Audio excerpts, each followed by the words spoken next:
What's up guys? Today we're gonna install the clutch and the transmission in the car.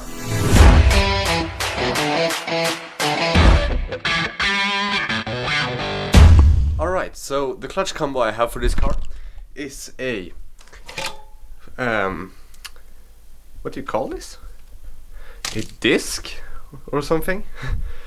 So it's pretty much a clutch that will fit to my Getrag 260 transmission, and this is what you would, at least what the listing said, was a Audi S2 pressure plate. So this combo is supposed to hold up to around 600 Newton meters of torque, and we're not even gonna get close to that with this car, but I want something that will hold the power and not be an issue in the future. So it's pretty much get to work, and I'm gonna do my best to record as per usual. And since this is under the car, I apologize for if the lighting is awful, but I'll do my best. And also for those who has a friend with a 3D printer, or maybe you have one yourself or anything, this is a really good tip just to print out the clutch alignment tool, because it saves you, like, it's not expensive, but it saves you like 15 bucks. And it only took like 2 hours, so it's a nice tip, I guess.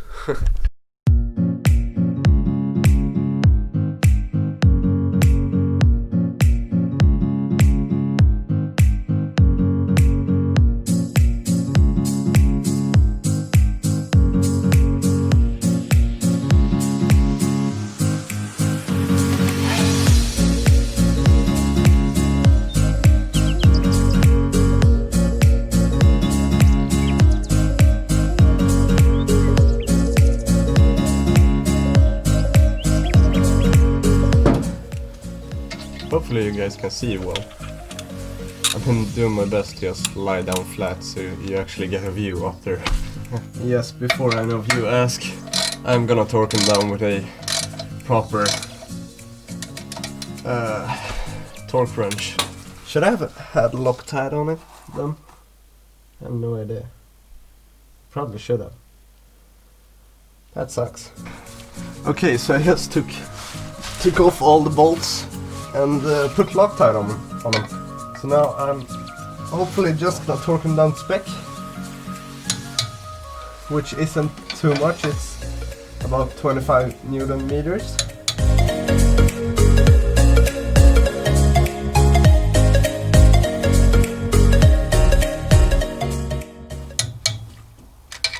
There we go, all torqued down.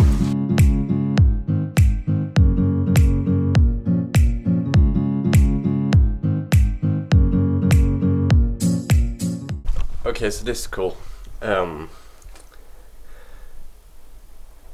It's now like 3 weeks later from the last clip, and that's only because I couldn't put up the transmission in the car, because my throw-up bearing, which I for some reason thought was brand new, actually was quite bad. So here's the old throw-up bearing, and I had to order a new one, and it literally took 3 weeks to get here. So I finally got it today, so now I can finally put in the transmission in the car.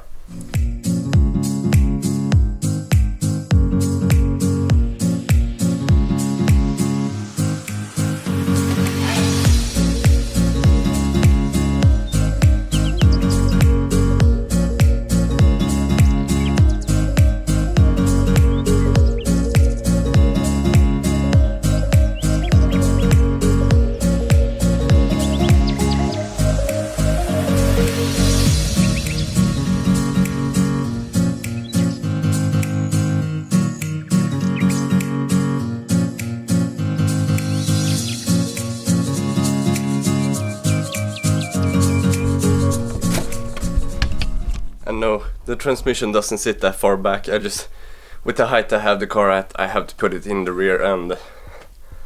And that sounds wrong.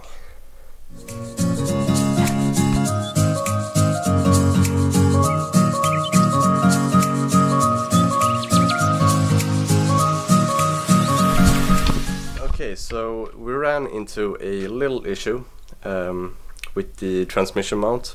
So pretty much to put it in an easy way, I'm probably gonna have to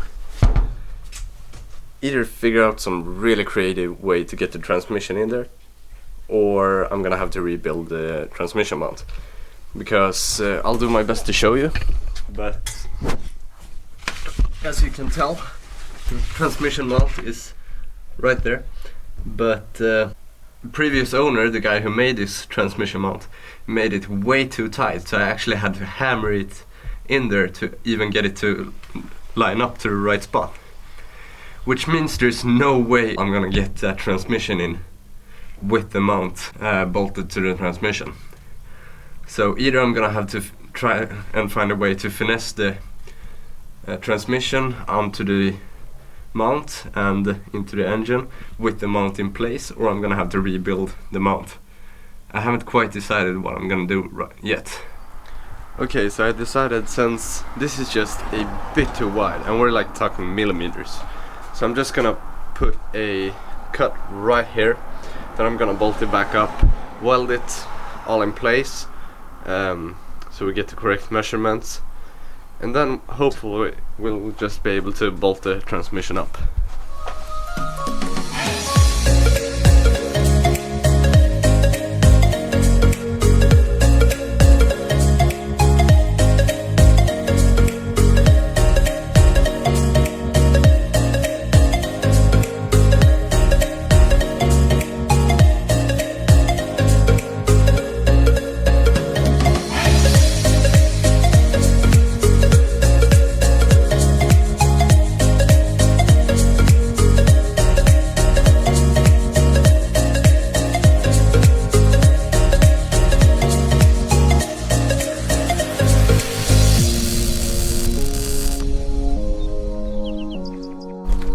So here we have it, all shortened down, ready to go into the car. So now, since we have the mount all painted and pretty much done, it's actually time to put in the transmission in the car. And it's gonna be quite a tricky process, because we have to lower the engine down a bit, because it sits too high in the rear, because this is what's holding it up.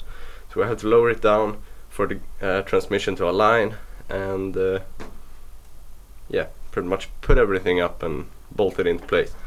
Alright, so since this is really tight and quite tricky to get to work, I'm not gonna record this, but I'll get back to you once the transmission is up.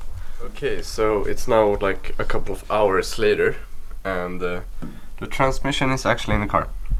It was quite a hell to get in there, but yeah, it's in. And now the engine can stand on its own.